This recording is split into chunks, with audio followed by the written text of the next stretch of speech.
All right, welcome back everyone. Today we're gonna do something different. We're gonna create a 2D sort of RPG character.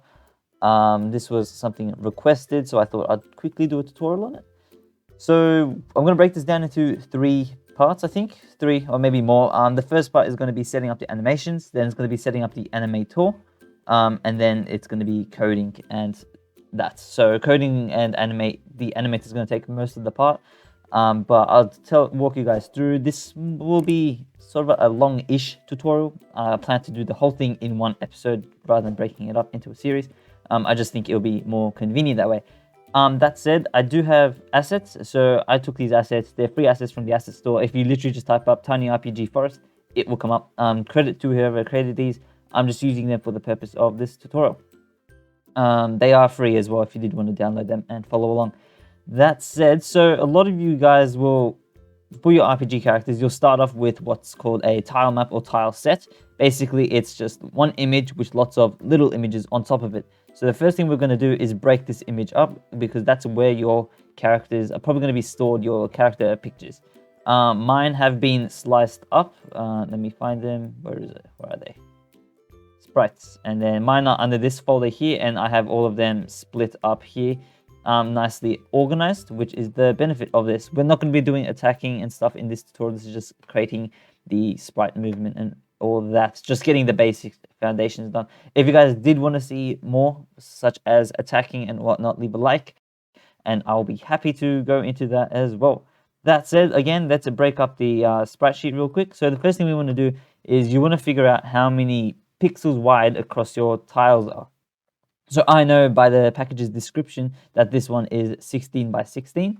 And if you wanted, you can individually count this, or you will most likely have created the tiles yourself. That said, figure it out. That's super easy to do. Literally count the pixels if you can't. And that is important because that's what we're going to use for pixels per unit. So pixels per unit is 16 for me because that's how many pixels across my tiles are. That's done. You want to change point no filter if you're using pixelated sprites. Otherwise, if you're using vector sprites, use build near or trill near. I think build near will work better. Compression should be none if you're using pixel sprites.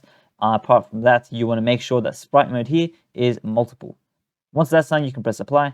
Go open sprite editor, and now we have this little window here. You can go to sprite slice. Grid by cell size, and then 16 by 16 or whatever your pixels ratio is. So mine is 16 by 16. Press slice, and you'll see that it automatically cuts everything up. And the benefit is as well, you're not getting any cuts where there's no pictures, obviously. So Unity can automatically detect all that, which is quite handy for us. So now we have all our tiles here. For me, it's the tiles. For you guys, it will be your sprite sheets with your characters. But again, I've already done that. Well, it's already been done for me. And then you'll press apply, and that's just going to make it so each of these little squares here is its separate image. And those separate images are stored actually within the sprite sheet here.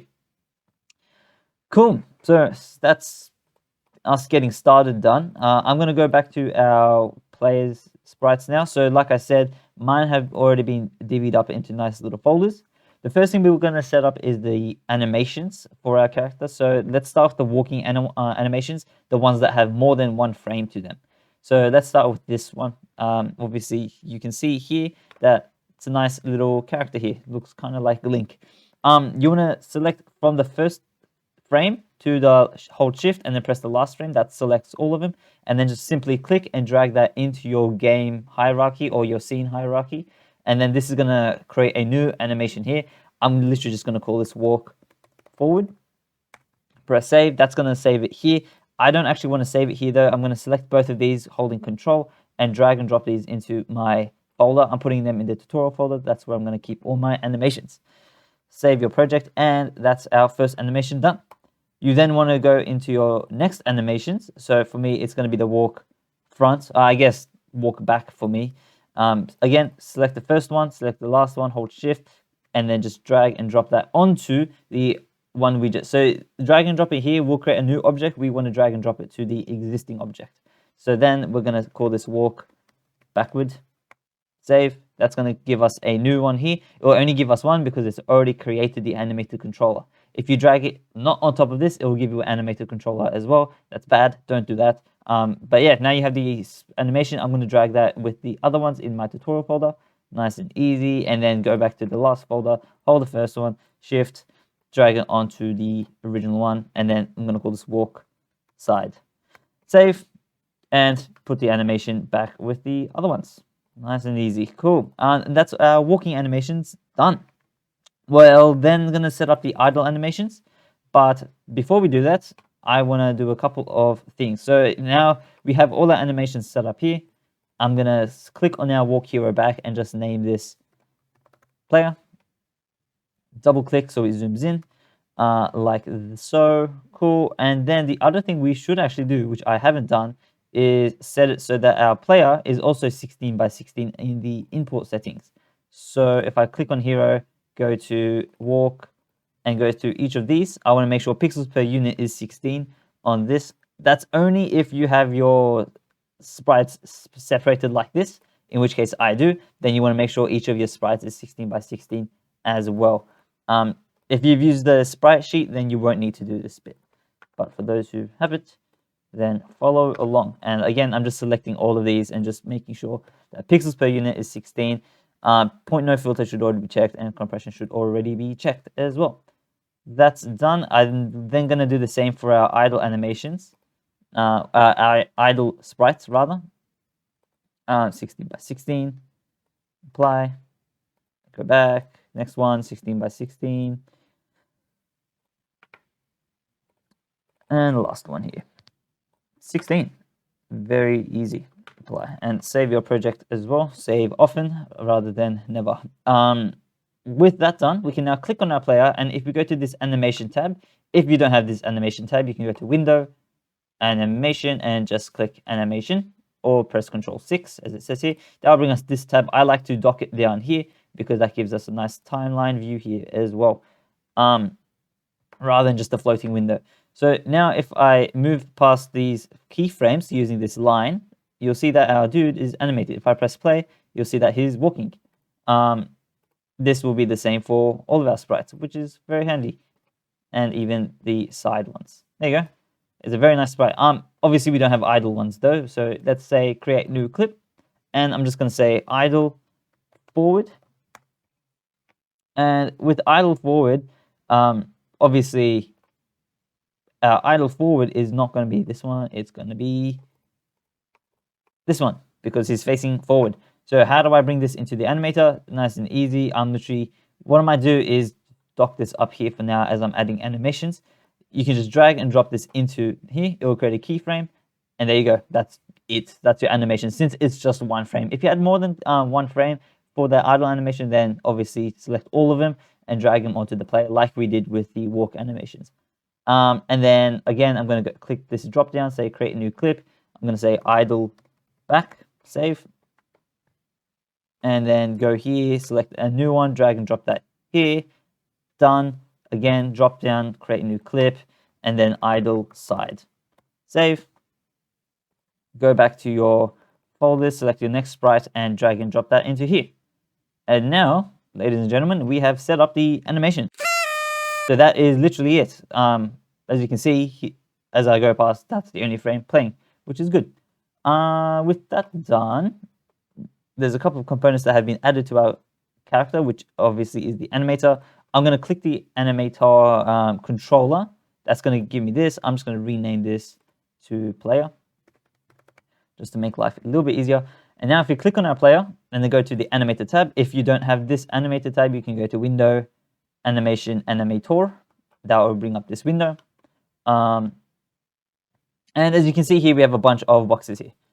So I've mentioned this in previous tutorials, but for those who haven't watched those, that's all good.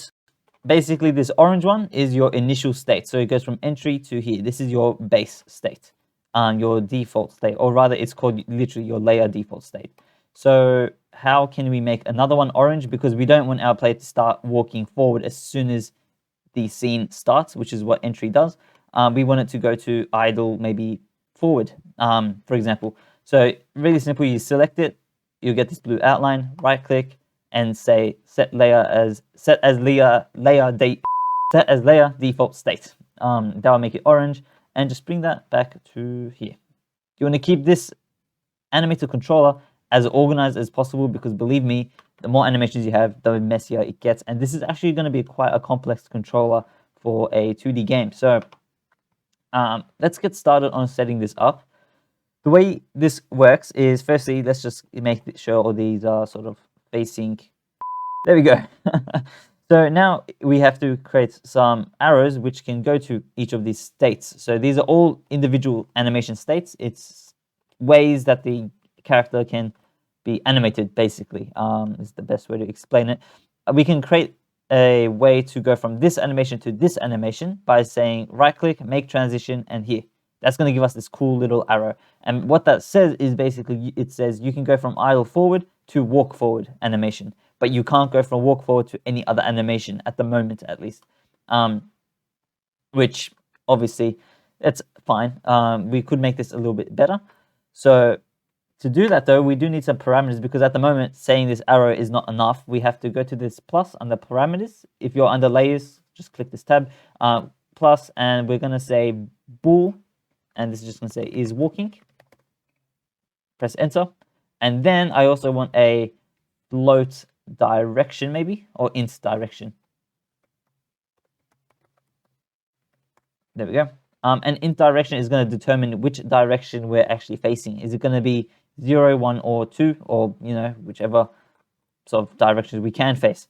Obviously, we have 3 directions we can face, so we're going to have 3 values which it can be, and that's going to be all set via script. So we'll get to that later. That said, let's create some more transitions, because we want to be able to go other places. From walk forward, we want to be able to go to walk back. Walk forward should only go to idle forward. Walk back should only go to idle back, and walk side should only go to idle side. Because it doesn't make sense for us to go from walk forward to idle side, does it? However, I'm going to switch these out just like this, though, just to make our transitions make a little bit more sense. I suggest you guys lay this out the same way, just to make it easy as well to understand. With that done, now we're going to be able to go from walk side to walk back. We're going to be able to go from walk back to walk forward, from walk forward to walk side, and from walk side to walk back. Walk back to walk side. That's going to give us this sort of cool little back and forth. Same thing here. Go back there and back here. And that's actually our animation set up, our transitions. However, this won't actually do anything at the moment, because we haven't set it up so that it does something. Let me just lay this out a little bit better for you guys, maybe.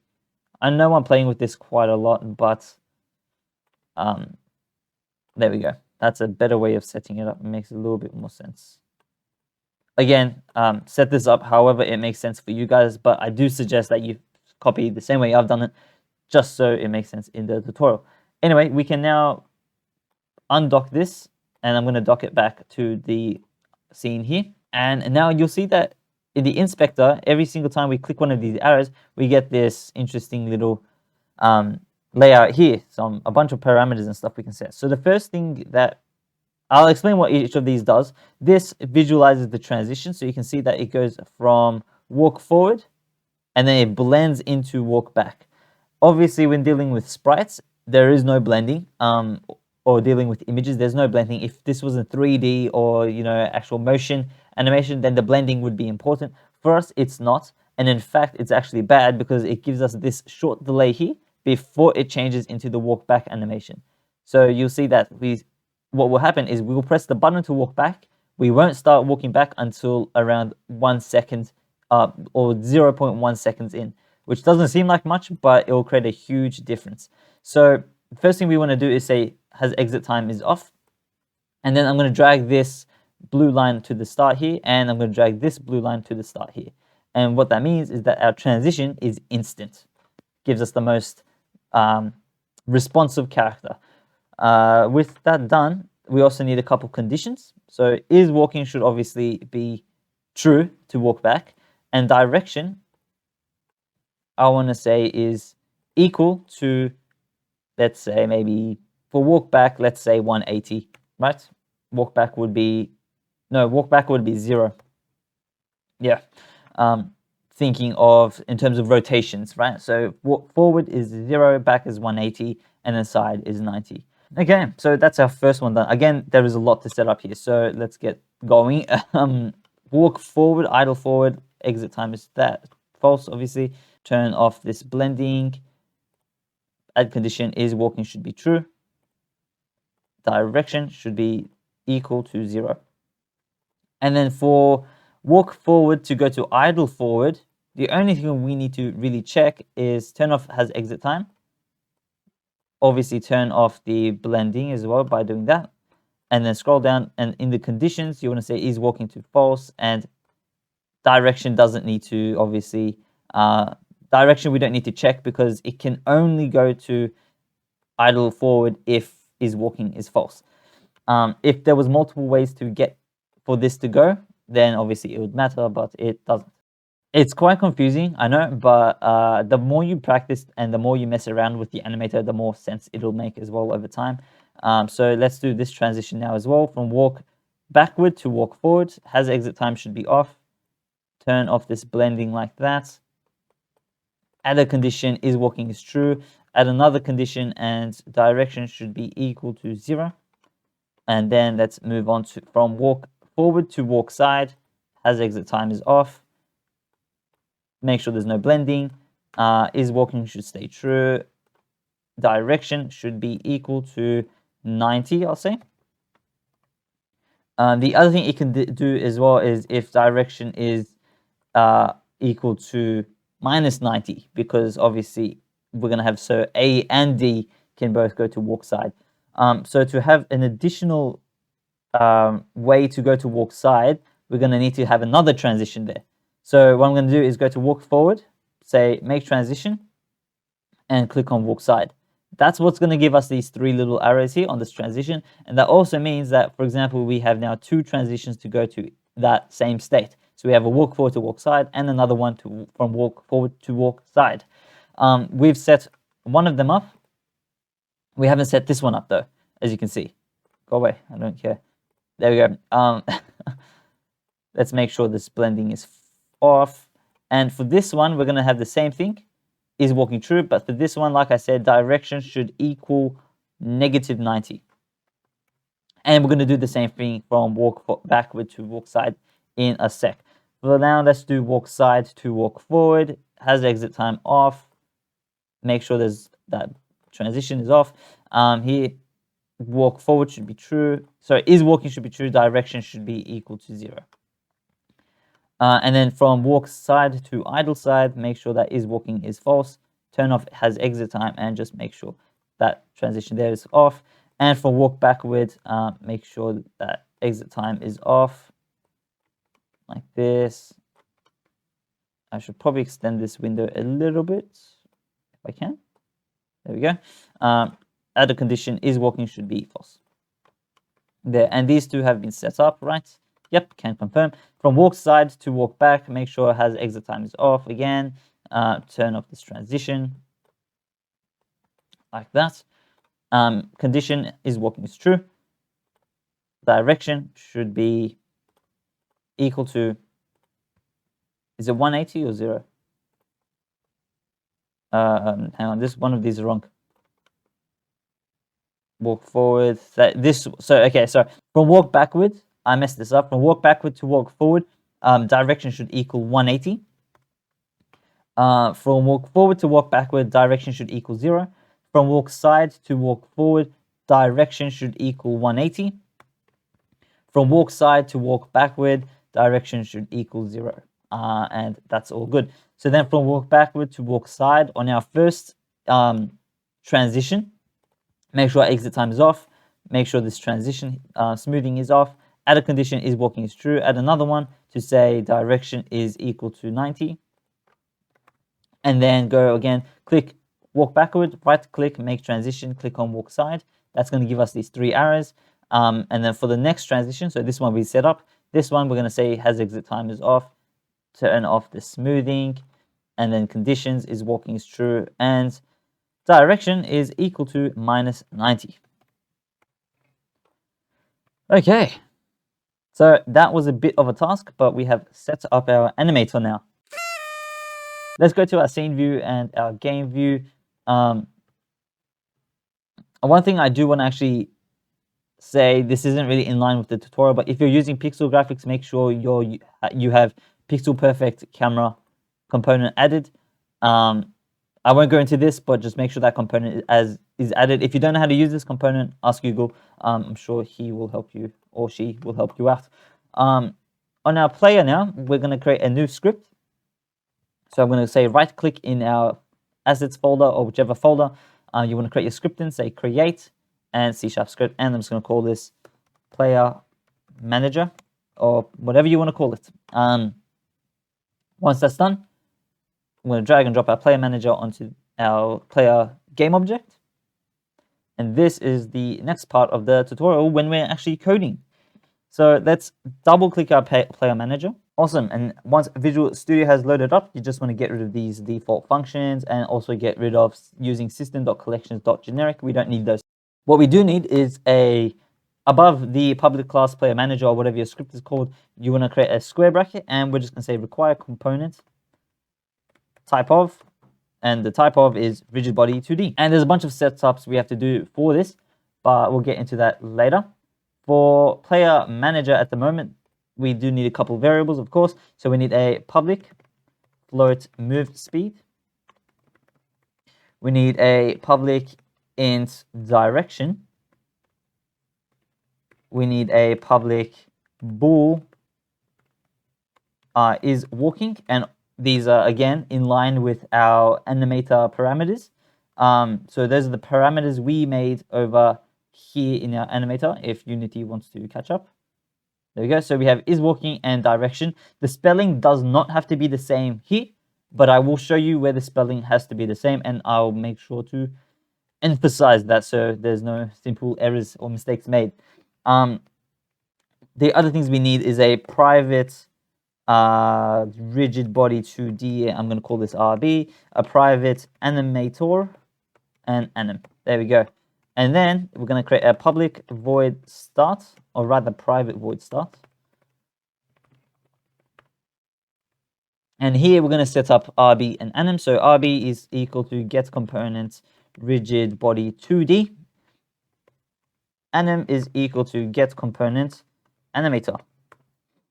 Just like that. And now we can start taking some input and all that. But before that, we want to create another private vector to velocity, and this is just going to keep track of our player's speed in different directions. So we can apply this in our update functions. So we're going to create another function for void update, and autocorrect will turn into this, which is nice. So what an update function is going to control is basically this function loops every single frame in Unity. So every frame, this function gets called, which is handy, but also does not do some of the things we want to do. For example, we don't want to apply our movement in this function, because what that means is that our movement is then frame rate dependent, which is not very useful. But we should take input in this function. Otherwise, if we take it in the fixed update function, which I will also add. So fixed update runs off your computer's time. If you add movement, if you add input here, it means sometimes the input will not detect. So input should be done in update. However, movement applying should be done in fixed update. So to apply movement, I'm going to say rb.velocity. Velocity equals velocity. But we're going to apply the parameters to our velocity in update. All right, so let's get started. I'm going to say a velocity. Sorry, not velocity. I'm going to create another private float horizontal, and then a private float vertical. Nice and easy. Horizontal is going to equal inputs dot get axis horizontal. Get axis, and then in brackets horizontal. My bad. There we go. In quotation, sorry. And then vertical is equal to inputs dot get axis vertical. Vertical. There we go. Nice. And that's just going to get input from our WASD and arrow keys, which is nice. And now I can simply say, for example, if I wanted to, I can just say velocity dot x, is it? No, velocity equals new vector 2 horizontal times move speed, and then vertical times move speed. And what that will do is actually allow our character to move, in theory. Let's see if that actually happens. So we have our camera set up here. That's fine. Save it. Right now we don't have a rigid body on our player, which is bad. We should have one. So I'm going to create a rigid body 2D. A couple of things we want to do here. Simulated should be true. Gravity scale should be 0. And that should be fine. Constraints, however, I want to freeze rotation on the Z axis. With that done, we can now give us a move speed of maybe 2 and press play. And you can see when I do WASD, our player moves in every direction, which is very good. I'm getting this little error here because of the pixel perfect camera. That's because I'm using free aspect. Ignore this message. But yeah, so our player moves nice and easy, however, is a bit slow. So I'm going to make this maybe 10 and see how this works.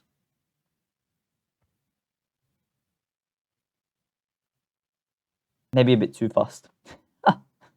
Maybe 5 might be a good way to go about it. Let's see. Yeah, 5 will probably be a good way.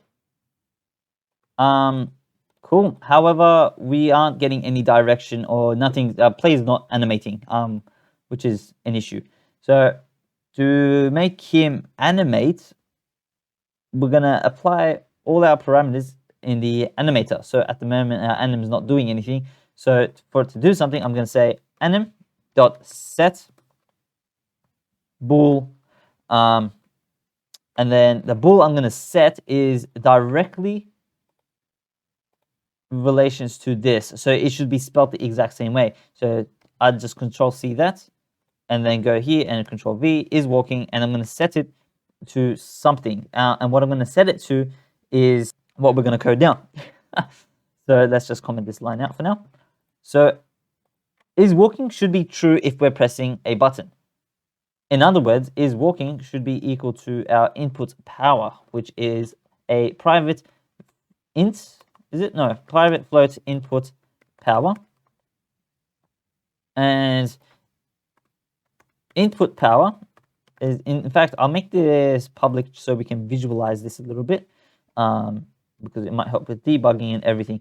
So input power is going to equal a new vector 2, and it's going to take in horizontal and vertical dot magnitude. Is it magnitude or normalized? I think it's magnitude. Let's test it. Can't remember which one it was, but let's go under player, scene, save. And now what should happen is if I press WASD, input power should, well, not maximize, please. There we go, 1, 1, 1, and 1. So you can see input power is setting to 1 as I'm pressing buttons. As I let go button, it is 0. So what we're going to say is if it's 1, then obviously is walking is true. If it's 0, then is walking is false. However, you can see that our player at the moment has some smoothing going on, which is, depends on what you want your game to feel like. I personally don't want any smoothing. And the reason that's happening is you can see here as well, it's because it's a float. Not very nice. What I can say is get axis raw to both of these, and that will theoretically get rid of any sort of smoothing going on our player movement, which, you know, again, depends on how you want your game to play. I personally don't want any smoothing. And you can see that with get axis raw, that it works much better. And you can see that input power is either 0 or 1 as well. So now what I'm going to do is uncomment this line and say set bool is walking to input power in brackets. And I'm going to use some fancy syntax here. So input power in brackets, quotations. So input power equal to 1, true, colon, and then false. So this syntax is a fancy way of saying, in fact, I don't even need this bit because this bit returns a bool. Okay, so what this does is literally says it's going to be set to the value of this, the return value. So this returns a boolean. So input power equals to 1. If it's equal to 1, it's going to equal true. Otherwise, it's going to equal to 0, and that's the same that's going to be applied here. if that makes any sense to you guys. Hopefully it does. Again, I'm gonna press play, and then it might make a little bit more sense as we visualize it. So now you can see that when I press buttons, that's you know, the value is changing. However, you can also see that input power is, if I press 2 buttons at the same time, it's equal to 1.4, which doesn't, you know, make any sense. You know what it is? No, this should be dot magnitude. This should be greater than, or yeah, greater than 0. Okay, that makes sense. I missed that. Yeah, so that's all correct. This bit should be input power greater than 0, and that will fix up the is walking. However, in our animator, one thing that we didn't actually set up for these ones is a way to go back from idle side. So obviously here we set it up so idle forward can go back to there if direction equals this. Idle side should be able to go back to walk side. Again, turn off has exit time, and then all this. If condition is walking is true and direction is equal to, in fact, we probably don't need the second condition. No, that's fine. Again, idle back, make transition. Click on this. Has exit time is off. I don't care about that. Whoa. So many misclicks. Hold up. There we go. And then the condition should just be is walking is true. These ones should be false, right? Just double checking. Yes, cool. And now that should fix it, hopefully. Yes, there we go. So now you can see that our player actually animates, but there's no directionality, obviously, at the moment, which actually makes sense because we haven't set it up. So let's set that up now. Obviously, we have to make it so our player also flips. So to do that, I'm just going to say get component sprite renderer dot what is it called, dot flip x, yes, equals, again, fancy syntax, I'm going to say horizontal less than 0 question mark. In fact, that's a boolean as well, so I can just say flip x equals this. Horizontal less than no, horizontal greater than 0 as well. There we go. So it's going to flip it if horizontal is greater than 0, which means we're pressing the D key, which means it should flip. The reason, actually, that does depend on your character's sprite as well. If I set the walk backwards to instead walk side, so you can see that the side facing sprite for me is facing this way. So the way I'd press if I was facing D, if I flip X, it's now facing the other way. So that's important because if your sprite is facing, by default, is facing this way, you want that to be is greater than 0. If it's by default facing the other way, make sure that is less than 0. And then I'm just going to uncheck. So by default, I mean while this X is unchecked. And yeah, so that's just something to pay attention to and be careful about. So now if I press that, you'll see that, I mean, you can't see it yet because we haven't set it up, but it will make sense soon. But yeah, just include that line. That's important. We do have to now say anim.setInt, and the int we're setting is direction. Make sure you spell this exactly how you did in the animator. So I'll go back to that now. So in our animator, I believe we spelled it with the capital D. Yes, I will Control C this, go back to our code, and just paste it in here. It will be the exact same spelling because I don't make mistakes. With that done, now we're going to do a fancy little algorithm to get the direction that we're facing. So now that fancy algorithm we're going to put over here and say if input power is not equal to 0, which means we're clicking something or we're pressing buttons, we're going to set direction equal to vector3.up times mathf.a10 and in here it passes in a float y and float x. However, we're going to pass in horizontal and then vertical, and then we're going to multiply that by mathf.radians to degrees. And that's going to give us an error because this bit actually returns us a vector 3. However, direction is an integer. but we're only getting the y-axis of this. So in fact, we have two options here.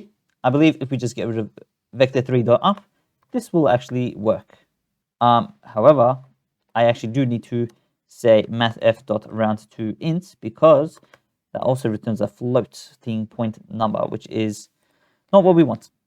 So if I do that, that will work. And now I can just uncomment this line out, and here I can just pass in direction, go back into Unity, go back into our scene, press play. Interesting, that might be to do with our animator, because we are setting it so that idle side can't go to walk backward, which actually makes sense realistically, because we actually do want our idles to be able to go to our other walk phases, because if we're facing forward and we press, you know, a different key to go to a different direction, we want to be able to walk that direction instantly. And the other thing that we're facing is the issue of walk forward and walk backward are actually flipped. So I did do this wrong. Walk forward to walk backward should actually be 180 then. Does that make sense? Yes, it does. Okay. 180. And then walk forward should be 0. There we go. And then from here to there, we don't need this condition, do we? We do. Never mind. We do, yes. Okay, so from walk forward to idle forward to walk forward, direction should equal 0. That should be 0. Yes, that should be that. Cool. From walk side to walk forward, direction should equal 0. From walk side to walk backward, direction should equal 180. That should fix the issue of our player moving the wrong direction. To fix the issue of us not being able to walk in different directions, we're going to create some different transitions. From idle side, we're going to say make transition to walk backward, and turn off the has exit time and the transition time. Conditions is going to say is walking is true. Direction should be 180, equal to 180. There we go. And then idle back should be able to go to walk side. Again, has exit time is off. And then walk back, we're going to say is walking is true. Direction has to be equal to, let's see, it would be 90, but then we'd have to create another transition. So make transition to walk side, and we're going to say has exit time is false. Whoa, what's going on? There we go. Scroll down. Is walking is true. Direction this time is going to say equal to minus 90. And same from walk backward. We already set that up. Never mind, that's fine. However, we do need from idle back to walk forward, and from idle side to am I doing this right? From that to that, from that to that. Idle forward. Yes, we need from idle back to walk forward. And I know this is super confusing, and I do apologize, but there really isn't another way to do this. Setting up these animations, this is pretty much your make or break bit. So then from idle side to walk forward, we need a transition. Again, get rid of these transitions there. Plus is walking is true.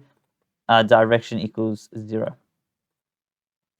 Now we just have to do the same thing with our walk forward. We're going to create some transitions to each of these. There we go. Let's continue. We're going to create from idle forward. We're going to make transition to walk backward. As exit time is off, scroll down. Walking true is direction is equal to 180.